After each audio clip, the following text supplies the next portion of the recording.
اپنے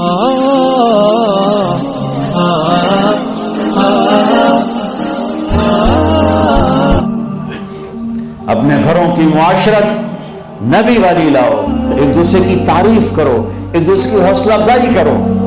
سبحان اللہ، اللہ کے نبی گھر آئے، ام سلمہ کے گھر کی باری، کھانے کو کچھ نہیں، پکایا کچھ ہے ہی کچھ نہیں، تو خامد محمد مصطفیٰ جیسا اور آگے کھانا تیار نہ ہو تو بیوی کے دل پہ کیا گزرے گی؟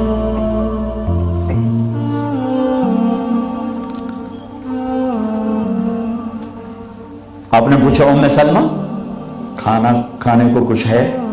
تو ایک دم انہوں نے بہت ہی ندامت لجاجت کے ساتھ کہا، یا رسول اللہ کچھ نہیں ہے، یہ سرکہ پڑا ہوا ہے۔ اب سرکہ کیا کہتے ہیں انگریزی میں؟ ونیگر، شاید کسی کو سرکہ سمجھ میں نہ آئے، ایسی چیز ہے ایک ڈراپ یہاں رکھو تو تمہاری زبان جل جائے گی، ہاف ٹی سپون لو تو تمہارا سارا گلا چیر کے رکھ دے گا۔ اور میں غلطی سے کوئی سرکے میں بعض سلاد پہ ہوتا ہے نا سرکہ ڈالا ہو، میں غلطی سے میرے منہ میں کوئی ایک پتا بھی چلا جائے تو ایک ہفتہ میرا گلا گیا، اتنا میرا سینسٹیو گلا ہے اس سے۔ سرکہ کوئی کھانے کی چیز؟ انہوں نے تو آج یا رسول اللہ بھائی ایک سرکہ ہے، ہائے ہائے ہائے ہائے۔ آگے میرے نے کہ سرکہ بھی کوئی کھامن دی شاید، تو اتنا ہی نہیں پتا بھی سرکہ کھامن دا نہیں ہوتا۔ میرے نبی نے فرمایا نعم الادام الخل، ام سلمہ سرکے جیسا تو سالن ہی کوئی نہیں، ہے سرکے جیسا تو سالن ہی کوئی نہیں۔ کیسے اپنی بیگم کو شرمندگی سے نکالا اور احساس کمتری سے نکالا، سرکے جیسا تو سالن ہی کوئی۔ جس گھر میں سرکہ ہے انہیں کسی سالن کی ضرورت ہی کوئی نہیں۔ یوں حوصلہ بڑھایا جاتا ہے۔ یہاں تو چونکہ وہ مقابلے کی ٹکر، یہاں بیویاں بھی ڈاڈی ہیں خوب، تو یہاں تو ان کی اپنی کونسلز بنی ہوئی ہیں۔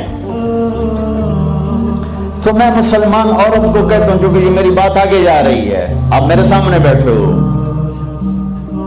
ایک دوسرے کو عزت و برداشت کرو۔ میرے نبی نے فرمایا بہترین مسلمان وہ ہے جو بیوی سے اچھا سلوک کرتا ہو، اور بیوی سے فرمایا میری شریعت میں سجدہ ہوتا تو بیوی سے کہتا خامد کو سجدہ کر۔ بہترین صدقہ اولاد کی تربیت ہے۔ پورا گھر میرے نبی نے نقشہ، ہر ایک کی قیمت بتائی۔ ماں تیرے قدموں تلے جنت، کہ کاش میری ماں زندہ ہوتی، تم دیکھتے میں کیا کرتا، میں عشاء کی نماز کے مصلی پر ہوتا، میں سورۃ فاتح پڑھ رہا تھا، ادھر سے آواز آتی میری ماں کی محمد، تو میں نماز توڑ کے کہتا لبیک اما جان۔ باپ کا تیرے جنت کا دروازہ ہے، باپ تیری جنت کا دروازہ ہے، کھولنا توڑنا نہیں، کھولنا توڑنا نہیں۔ توڑ دیا تو جنت میں نہ جا سکو گے۔ سب سے بہترین مسلمان جو بیوی سے اچھا سلوک، سب سے بہترین عورت جو اپنے خامن کی منشا کو دیکھے۔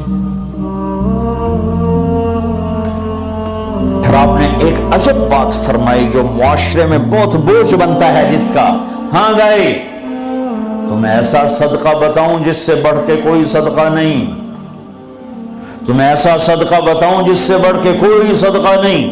ان کا جی کیا؟ کہ الابنۃ المردودہ، جس کی بیٹی کو طلاق ہو گئی یا بیوہ ہو گئی اور گھر واپس آ گئی ماں باپ کے، یا ماں باپ نہیں ہے تو بھائی ہیں، وہ ایک بوجھ بنتی ہے ماں باپ پر بھی، اور بھائی تو ویسے ہی باغی ہو جاتے ہیں۔ میرے نبی نے فرمایا اس بچی پہ خرچ کرنا کائنات کا سب سے افضل صدقہ ہے۔ گھر، ایک گھر کیسے چلتا ہے؟ ہمارے ہاں پنجاب سندھ بلوچستان سرحد میں بہنوں کو وراثت میں کوئی حصہ نہیں ملتا، سب بھائی کھا جاتے ہیں۔ میرے نبی نے فرمایا جس کو اللہ نے 2 بہنیں دیں اس نے ان کا حق ادا کیا، شادی کی حق ادا کیا. ماں باپ کی وراثت میں سے ہوتا ہے. اگر میں نے کوئی خود کمایا ہے اس میں بہنوں کا حق نہیں. ماں باپ سے اگر 1 روپیہ بھی آیا ہے تقسیم کیا جائے گا. جس نے بہنوں کا حق ادا کیا, شادی کی حق ادا کیا, اس پہ جنت واجب ہو گئی. جس کو اللہ نے 3 بیٹیاں دی, اس نے ان کی ڈولی اٹھائی, وہ جنت میں میرے ساتھ یوں ہوگا. ایک بولے. اگر 2 ہوں, کہ جس نے 2 بیٹیوں کی شادی کی وہ بھی ایسے ہوگا. اللہ بھلا کرے. ایک صحابی کا کہ جس کی 1 ہو, کہ جس کی 1 ہے, اگر اس نے اس کو عزت سے رخصت کیا تو وہ بھی میرے ساتھ ایسے ہی ہوگا. پھر کئی بچیوں کو طلاق پڑی ہے کہ اس کو بیٹا نہیں ہوتا.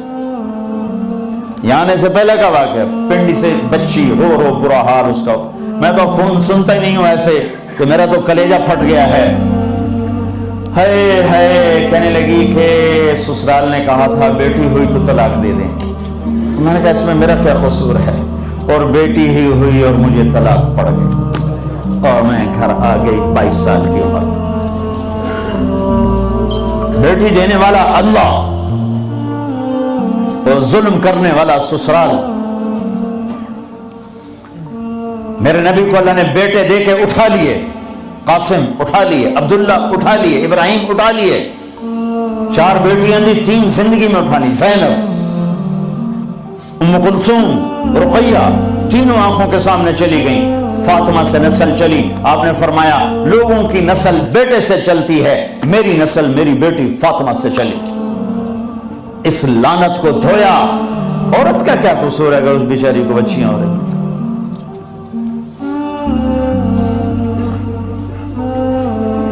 جس نے اپنی بہنوں کو حق ادا کیا, جس نے بیٹیوں کو ڈولے میں بٹھایا, ان کا حق ادا کیا, کہ جنت میں یوں ہو جائے گا.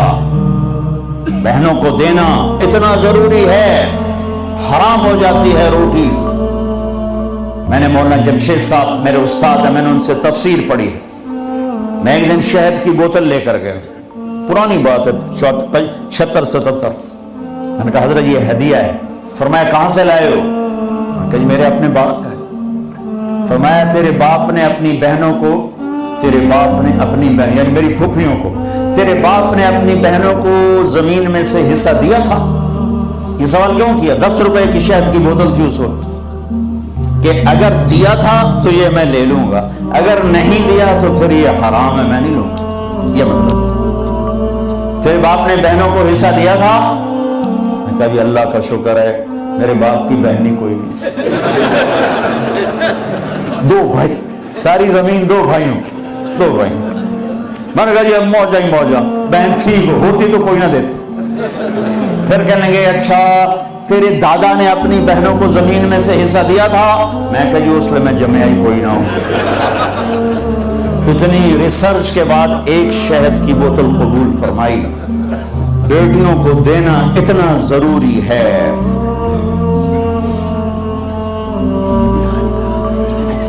میں اپنے نبی والی معاشرت قائم کرو, اپنے نبی والی معاشرت قائم کرو. محبت ہو, سچائی ہو, الفت ہو, درگزر ہو, معاف کرنا ہو, طلاق سے بچو. یہ جھوٹی شادیاں نہ کرو, پیپر کی شادیاں نہ کرو. اللہ کے واسطے یہ دھوکہ نہ دو.